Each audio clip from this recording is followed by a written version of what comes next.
So, have you ever made a decision based on what you thought somebody's opinion of you was, or what you wanted their opinion of you to be? Of course, you have. I mean, most of us have.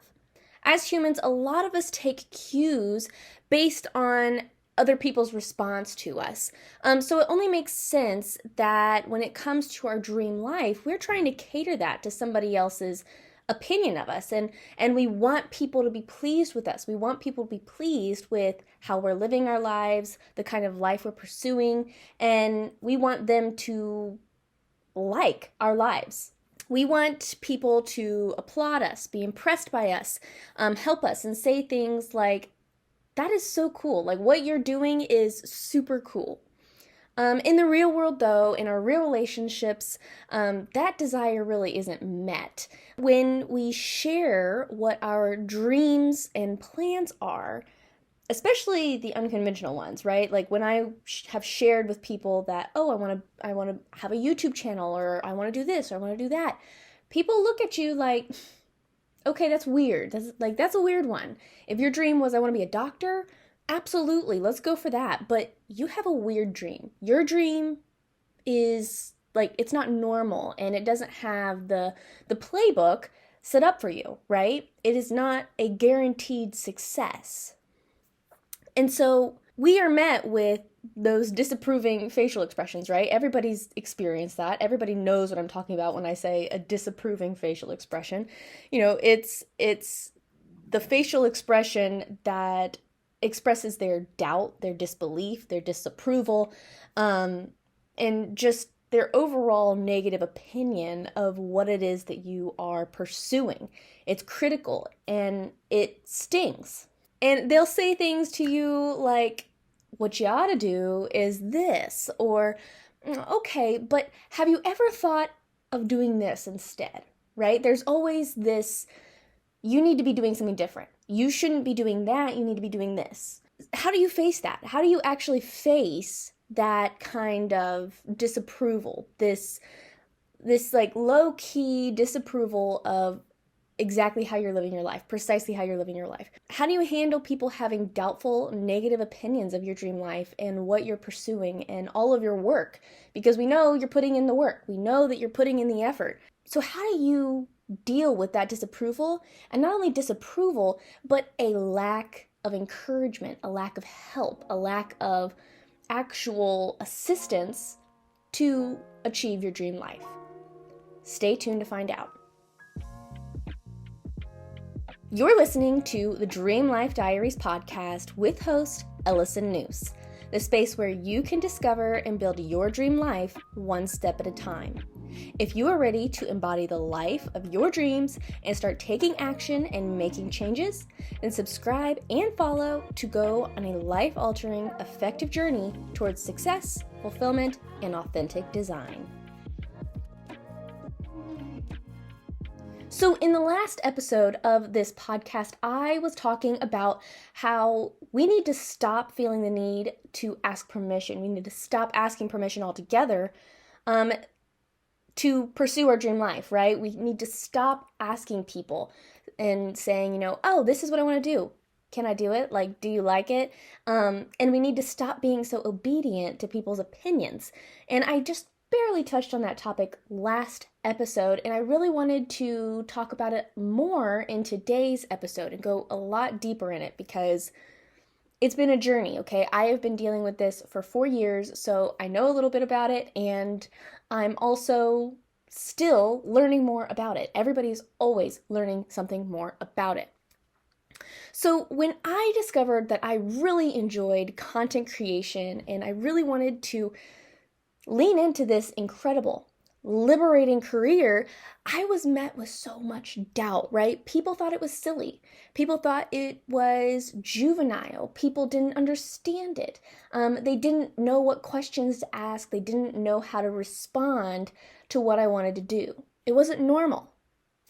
And people would constantly tell me, you need to get a real job. Or they would make these comments that would sort of give you the notion of you need to get a real job, or you need to be pursuing this instead of that, because this, I don't get that. So you need to do something else so I understand you.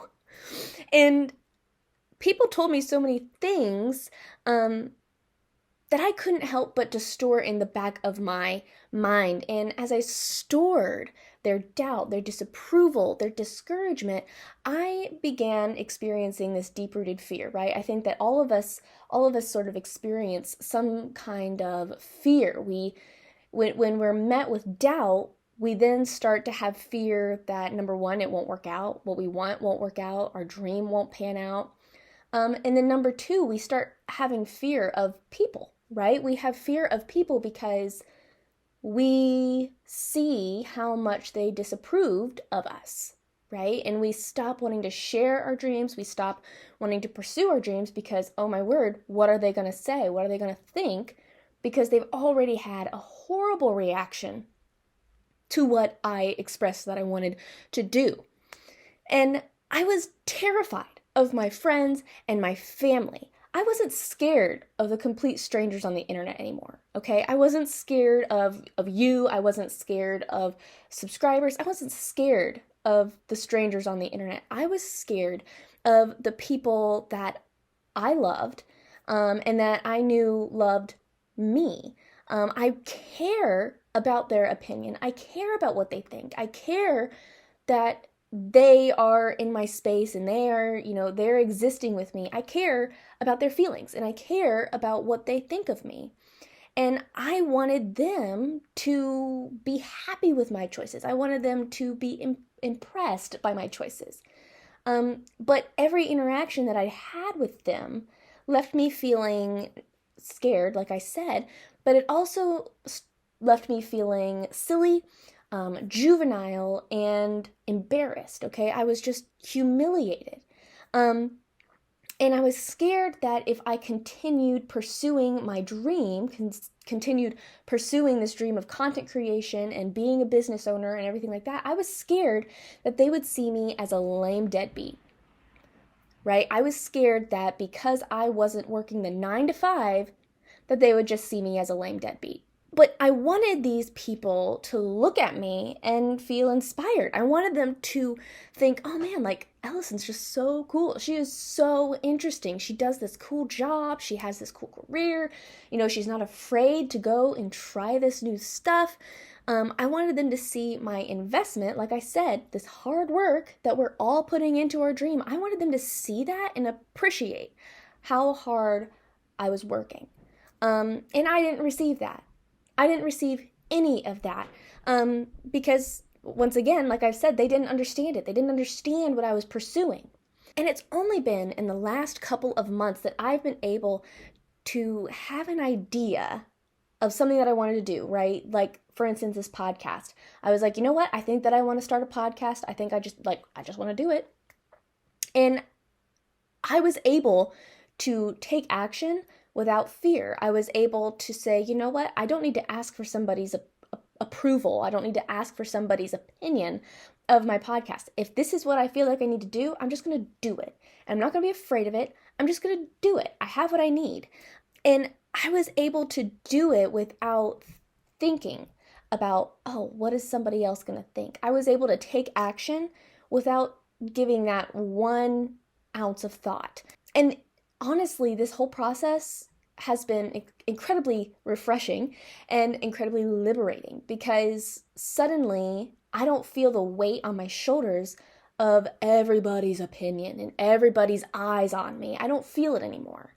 It wasn't always like that. Like I've said, it wasn't always like that. I've lived with fear of people and I've lived with this sort of social anxiety, but more of just familial social anxiety and just the proximity, the people in close proximity to me, I was afraid of, and I haven't been like that. So how did I do that, right? I know that that's why you're here. How did I overcome this barrier? How did I make myself stop caring about what people think and just start taking action on what I want to do and on what I feel pulled to do and compelled to do? How do I do that without caring what people think? And while I have done so much work over the last 4 years, like I said, this has been a 4-year journey, and I've done so many different different things in an effort to really embody who I am and who I want to be. And it's taken 4 years, and I can attribute this liberation to about 4 things, or rather thoughts or ideas or a mindset that has helped me reach this level of freedom, okay? And I'm not saying that these are the only 4 things that you need to do, because it's an ever processing process, right? So, I'm going to share with you the 4 things that I have done over the last 4 years, and primarily in the last 6 months has been when the real progress has started. I'm going to share with you those 4 things that I've done in order to reach this liberated, freeing experience of saying, you know what, I legitimately do not care what people think of me. I don't care. So, firstly, the first thing I did was that I spent time forgiving and healing. And you might be wondering, Ellison, what does that have to do with caring about what people think of me, right? How does that actually help me stop caring what people think? And I know it might sound a little off, it might seem a little weird, but I promise you, this is a vital first step to actually not caring what people think, and it was a vital first step in my own journey of not caring what people think. And why that is because I was obsessed with proving myself, okay? I was obsessed with proving myself to everyone, and not just people who I was currently interacting with, but with people who were like long in my past, like far away in my past. I had it in my mind that it's like, I'm going to show them. I'm going to show them just how amazing I am, how strong I am, how capable I am, how intelligent I am, and how successful I can really be without them. I'm going to prove myself to them.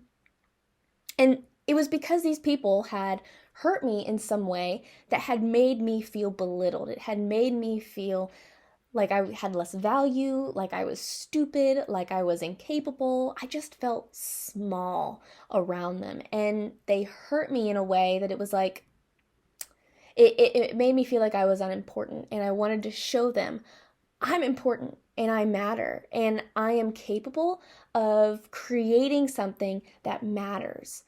And so anyone that made me feel incapable, I wanted to prove myself as the biggest, baddest, bestest at everything I put my mind to, right? YouTube, business, like everything, my jobs. I just wanted to prove that it was like, I am incredible and you are missing out, right? You are missing out because I'm amazing. And I wanted to rub their noses in the fact that they had made me feel pathetic and small, and that they had disrespected me in some way, and that they had made me feel disrespected. And I realized after 2 years of fighting and battling with this memory of these people, right? I was just battling all the time and constantly trying to prove myself to people that weren't even watching, right? I cared what they thought, and I wanted them to think, I wanted to make them think, when they saw me being all famous and rich and successful, I wanted to make them think, man, she is so cool. I should have never said those things to her. I wish I had stayed in contact with her. I wish I had been better to her. That's what was going through my mind the whole time that I was doing anything, is that I wanted to make them wish they had been nice to me. Wish that they were in my presence, right? I was so bent on trying to impress them, though, that I stopped working out of my passion, right? I was completely focused on these people that I hadn't seen in 2 years and that I was never going to see again. And that they were probably not thinking about me anymore, right? I started pursuing things purely out of this desire to say, I did that without you, right? That was like my number one motivation. That was the only reason why I was taking any action, the only reason why I was doing anything that I was pursuing was to prove myself to them, to impress them. And frankly, after 2 years, I was exhausted, right? I was exhausted and I was tired of fighting. I was tired of battling. I was tired of being angry. I really just wanted to be free. And I was exhausted from giving the memory of these people who were not even in my life anymore. I was tired of giving the memory of these people complete control over my life and over my decisions. I had to heal, right? This is the number one sign. I had to heal. I had to forgive. I had to let them go. I had to release them because they had probably long forgotten about me, but I was held captive. I was a prisoner with this hurt and with this resentment. And so how I actually did that, I actually intentionally spent time forgiving. I spent an entire afternoon. It was probably about 3 hours. I was writing down names. I was writing about, oh, this is what you did to me. This is how you hurt me. This is what it felt like. That was a terrible thing, right? I just wrote it all out. And it was basically like a letter to them. And I would tell them how horrible I felt. And mind you, these letters, I'm not actually sending them to these people. These are kept very private. These are personal things. They are tucked away in a journal somewhere. And at the end of every single letter, I would say, and I forgive you, right? I forgive you. I let you go. That is no longer a part of my life. That is I release you. I release you from my life. And then that evening, after writing those things out, I sat on the couch. I was completely alone. And I sat on the couch and I out loud said, so and so, this is what you did to me. Once again, just letting out, this is what you did. This is what you did. This is how you hurt me. And I forgive you, okay? And so I wrote it. And then I verbally forgave them, and I verbally forgave them twice. And believe me, I was sitting on the couch, literally sobbing, just complete sob fest, crying, and it was painful and it was hard. But I realized that I had never done that. I had never taken the time to actually say, I need to forgive you. You hurt me, and I need to let it go.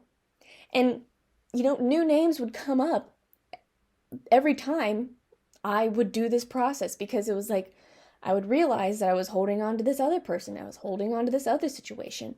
And so I forgave everything. I spent hours forgiving over the course of one weekend. And let me tell you, the relief I experienced was none other. I didn't feel like I had to prove myself anymore. I didn't feel like I had to impress them anymore. I didn't feel the pressure of impressing them anymore. And I didn't feel angry anymore. And I was able to look at my life and say, you know what? This is what I want it to look like. I don't want it to look like this, these things I'm doing. I don't care about it. I want to do this. I want to live my life this way. And I didn't have to ask permission from the memory of somebody else. And I didn't have to do it in order to prove myself to somebody else. I could do it purely because, you know what, I want to and I'm passionate about it. And this forgiveness thing, it is twofold. And so that leads me to my second point. And that is the fact that literally nobody is thinking about you. Okay? And I think that realization, it's sort of, it can make you pretty mad when you think about it. But I realized in the process of forgiving these people, and sometimes I have to forgive these people again and again and again, right? I have to do a repeat forgiveness session. But I realized that these people were probably not thinking about me. In fact, they had probably long forgotten about me. I had professors from college that I was holding on to and trying, just resentment central for these professors. And I realized after 2 years, I was they probably don't even remember my name. They probably don't even remember my face. I went to a small college, but there's still a lot of people that they're encountering between my time of leaving college and 2 years later. right? Like there's so much time that is in between those two instances. And so my professors probably were not like, they probably long forgotten about me, like long forgotten about me. And so, like I said, at first, that is enraging because I know how much energy I invested in thinking about them and trying to prove myself to them, and realizing that they probably forgot about me. They've probably completely forgotten about me, and I have certainly not forgotten about them, and I have certainly not forgotten how they hurt me. And so I came to the realization that those past professors, those lousy friends, and those old family acquaintances that I was just holding on to every single, jab that they had made to me, I realized that they were probably not thinking about me in the least. They had probably, number one, forgotten everything that they'd ever said to me, and that they were not at home, sitting on their couch wondering, I wonder what Ellison's doing. Oh man, I bet she's doing something really ridiculous. She's doing this. I'm sure that they are not scrolling all of the socials trying to find my name, trying to see what I'm up to. Like, they're not thinking about me. They are not thinking about me. And what I had realized is that they are thinking about themselves and their own problems. Everybody's got problems. And so they are thinking about their own problems. What I had done is that I had put myself on this stage and I had created this imaginary audience of people who were judgmental, who were opinionated, and who were critical of how I was living my life, right? All of these people from my past, I had made them my audience. But the fact is number one, they weren't even sitting. They weren't even sitting in the auditorium. And number two, if they were sitting there, they weren't looking. They weren't watching. They didn't care, right? They were on their phone, right? They are not paying attention to the performance of my life. But I had put them there, right? I had made them my audience. And then every time I was like, you know what, I'm going to prove myself to them. And then I took an action. And then I failed, or it didn't work out right away, or I struggled, then I felt embarrassed, and then I had fear, and then I was gun shy, right? Like everything just snowballed. But it didn't have to be that way, right? I was creating this illusion of being on the stage of my life and having this massive audience that I was failing in front of. But the fact is that there was no audience, I wasn't on a stage, and I could just live my life in peace. And so while realizing that these people from my past, sure, they weren't watching me anymore, and that was enraging, it also was incredibly freeing, right? Once I got over the fact that, really, I've spent 2 years just completely invested in proving myself to these people, and they're not even watching, it became freeing. Once I got over that initial anger, it was incredibly freeing to realize that nobody's watching me. Nobody cares. Nobody is paying any attention to what I am doing. And it started to make me feel like, you know what, like I could breathe easier. I didn't have to limit the face-to-face conversations and interactions and encounters with people that I thought I had to, right? Because I had entered a period of my life where it was like, I don't want to see people because I'm embarrassed, because I haven't proved myself. I want to prove myself, but I haven't. And I would limit the people, like who I wanted to see and how much I wanted to see somebody and what I wanted to talk about. I would limit all of that.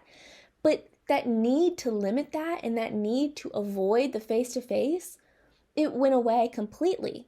And I was able to say, you know what? I can have this interaction, I can talk to these people, and I'm not afraid to do it. I didn't have to perform anymore, right? I didn't have to worry anymore. I didn't have to make all of the decisions in my life based on whether or not somebody would approve of my decision and whether or not somebody would be impressed with my decision, right? And the same is true for you, right? I don't care how many people are in your life, people are not thinking about you. I don't care how many followers on Instagram you have. People are not really thinking about you at all. They are thinking about their own problems. And that's okay. And so you need to stop wasting your time and you need to stop wasting your energy standing on this stage for absolutely no one. There's nobody watching you. You do not have to stand on the stage. And if you want to live your dream life, then you're going to have to let go of this obsession of impressing and pleasing other people, because your dream is yours, right? It's yours. It's not theirs. And so you need to stop investing all of this time and all of this energy in trying to impress them and trying to make them happy. You need to figure out how to make you happy, how to make you enjoy your life. It doesn't matter what they think about your life and your decisions and your path. It doesn't matter. So the third technique that I've used to really stop worrying and thinking so much about what people are thinking of me is to ask myself a very simple question. And that question is, if I were completely alone, if I were like absolutely and completely alone with nobody else around and nobody watching me, what would I do? Right? If there were no people, what would I do? And that doesn't mean that I don't care about people and I don't want to care about people and I want to be completely alone in life. That's not what I mean. What I'm saying is that if I wasn't so surrounded, if I didn't feel like there were opinions that I needed to face, if I wasn't living under the pressure of people have opinions of me, if I wasn't living under that pressure, and I was purely living under the idea of, this is what I want to do, so I'm going to do it. No questions asked. If I was completely alone, what would I do? Okay? What would I do if there was no risk of embarrassment, basically? What would I do? So I'll put this into like real life terms for you. I started this YouTube channel about 4 years ago, okay? And this YouTube channel has yet to be monetized, and it only has a little over 2,000 subscribers. And I mean, when I tell you, I have been working so hard. I have worked so hard on my YouTube channel, and that's pretty slow growth, and that can be very debilitating, and it can be very embarrassing to look at my channel and say, you know what, I've been working at this for 4 years and there's nothing to show for it. There's no result. There's no success here. And I've been so lost with this YouTube channel for so long and continuously changing my niche, continuously changing my content, continuously making adjustments and tweaks. And, oh, I'm going to change my niche and I'm going to change what I talk about. I'm going to change. And every time I have changed on this YouTube channel, I have felt this twinge of embarrassment, and I've been hesitant, worrying that anybody who is watching my channel or who sees my channel and notices that, oh my word, she changed her niche, she changed her content once again, worrying that they would be disgusted, annoyed, and think me ridiculous, and at the back of their mind be thinking, would you just get your act together? Would you just choose something, right? That is the constant worry that I've had with this YouTube channel. Recently, I've felt this nudge. I felt this nudge to change my content once again, but really just embodying something that's been on my mind for a really long time, and that is to start this podcast, because I feel very connected to just talking and giving these ideas and these thoughts and these just shifts, right?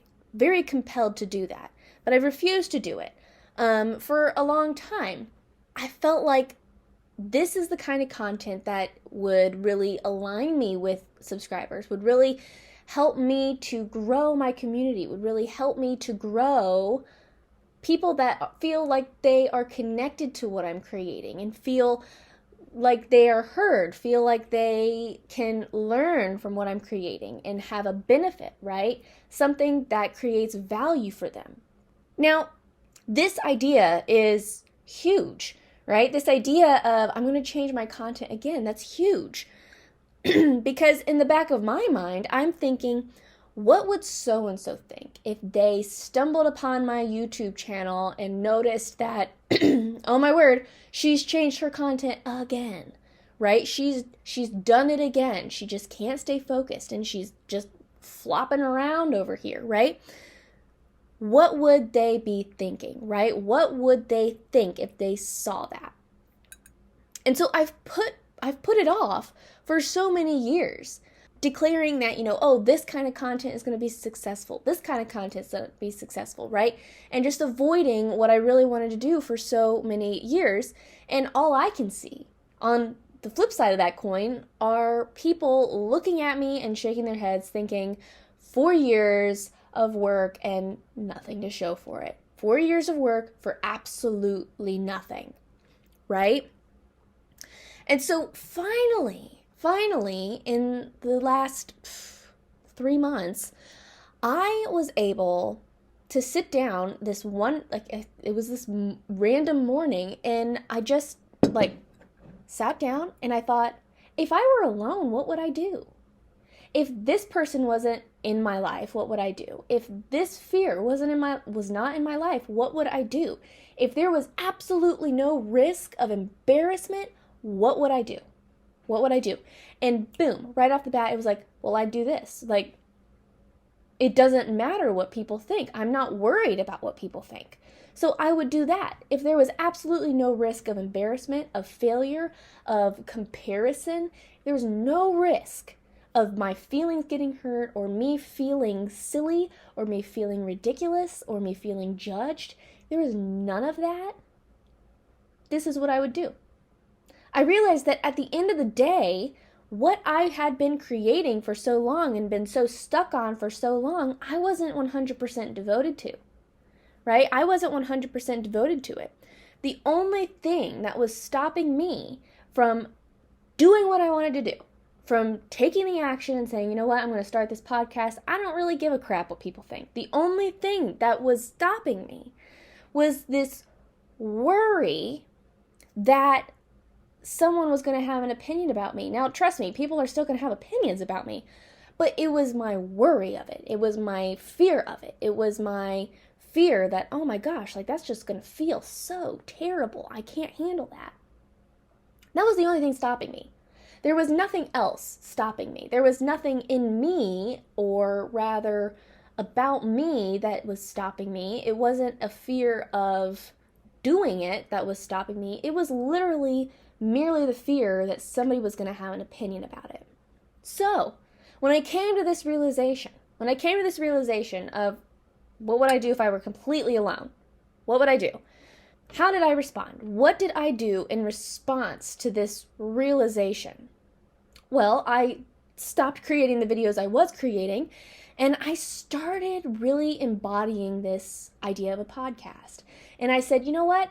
I have the personality for a podcast. I have the voice for a podcast. I have the ideas for a podcast. I've got everything I need to make a successful podcast. Let's just do it, right? Let's just do it. I don't care what people are thinking of me. I don't care if people think it's silly. I honestly do not care. And I don't care because if I were completely alone and there was nobody else on my mind and there was nobody else in my life or in my memory to fear and to fear their opinions, if there was none of that, then that's what I do. Without hesitation, I would take action and do this podcast.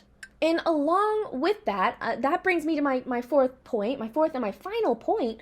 And this is pretty basic, okay? This is pretty basic, and I think that, I feel like people try to instill it in you when you are like a teenager, but you're a teenager and it's really hard to wrap your mind around it because you just care so much about what people think.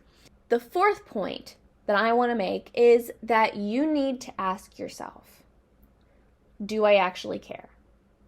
Okay? If somebody has an opinion about you, do I care? Right? And if I care, right? Because sometimes you do care. Why do you care? Why is it important for you to care? And off of that question, is that a good enough reason to care? Right? Is the reason why you care a good enough reason to care? Well, I just got done moments ago saying that nobody is actually paying attention to you, nobody's thinking about you. Trust me, there's people out there that there are the select few who are thinking about you. And how do I know that? Because unfortunately, I am sort of one of those people that it's like I'm constantly thinking about people, and I'm constantly not really judgmental, but sort of in this like, like I wonder what they're up to, and I wonder like I think that that's what I do. I'm Ellison, I think. And not only that, but you are going to encounter somebody in your life that you're going to say, yeah, this is what I'm doing, this is what I'm trying to do, these are my goals. And they're going to look at you with the most unenthralled expression on their face and be completely unimpressed and unenthused with what you are doing with your life. Okay? I have a few people in my life that I deeply love, okay? I love these people. They're great people. They're the nicest people in the world. But the moment the conversation of, Ellison, what are you up to these days? What are you doing? What's going on? What's life look like? And the moment I start sharing, they are the first to make me feel embarrassed, right? They immediately make me feel embarrassed. And I became very afraid of these people, afraid of those conversations. Like I said, I started avoiding these conversations. I didn't want to displease them. I didn't want to make them unhappy. I didn't want them to be displeased with how I was living my life. I wanted them to like my life. I wanted them to look at my life and say, that is so cool.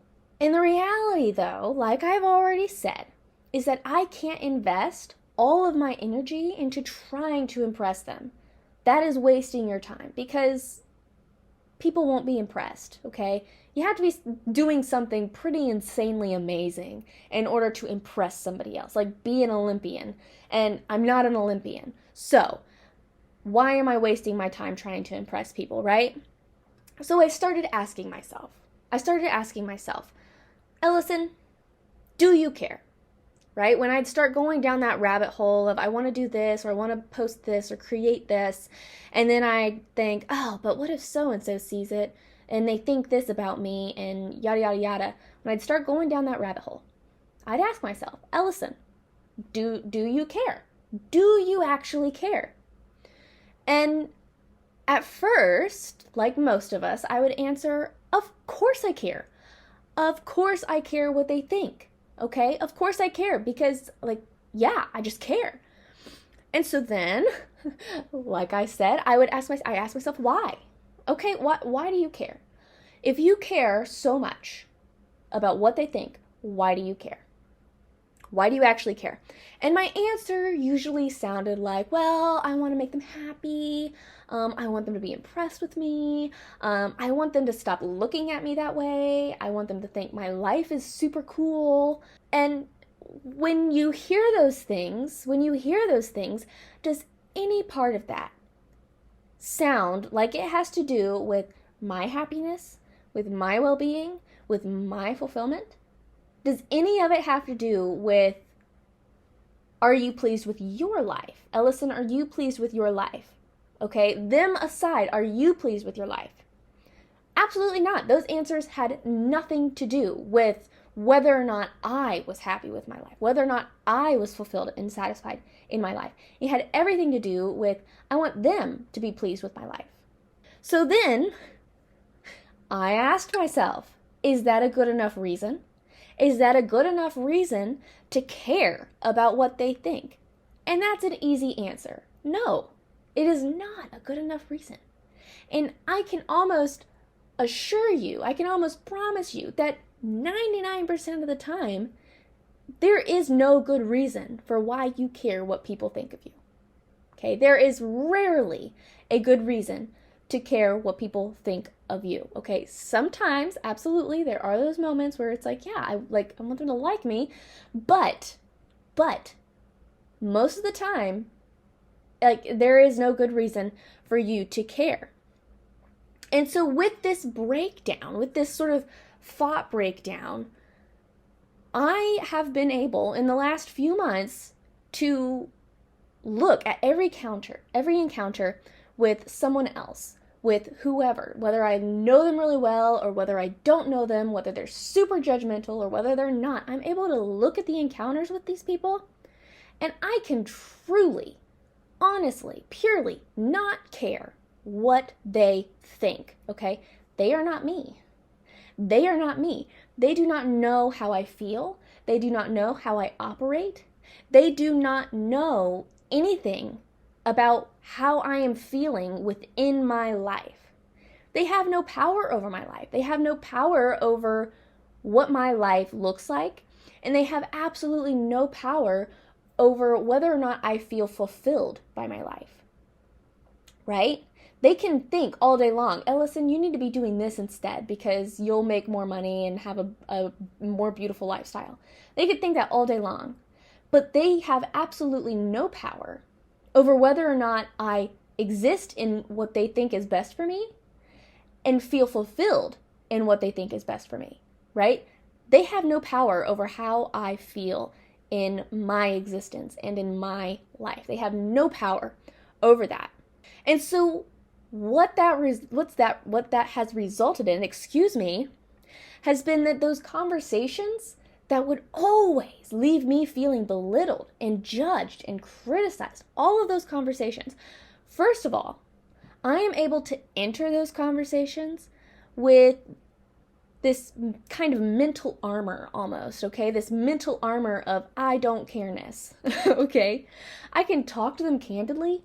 I can say, yeah, this is what I'm working on. These are my goals. This is, this is my current project.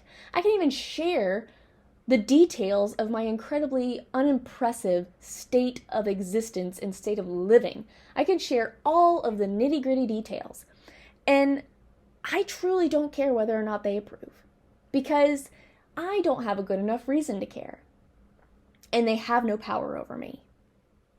And even when they give me that little smile, we all know it, that little smile that says something to the extent of, that's really stupid, right?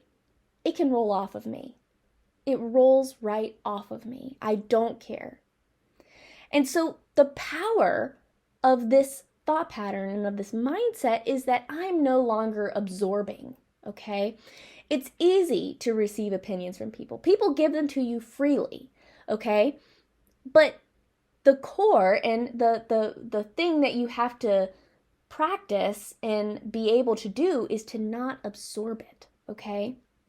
You don't have to absorb and you don't have to take their opinions to heart, okay? And so with this method of breaking down whether or not you care, you actually care, and why you don't care, you are able to carry on in your life absolutely and completely unfazed. Okay, you are able to honestly not care. You are able to honestly stop investing so much energy into caring about what these people think of you. It's not fake not care. It is honest, true not care. Okay? These tips are what have helped me time and time again with my battle of caring way too much about what people think and what people say about me, okay? These tips have helped me. These mindsets, these ideas, these thoughts have truly helped me change how I encounter people and basically relate to people.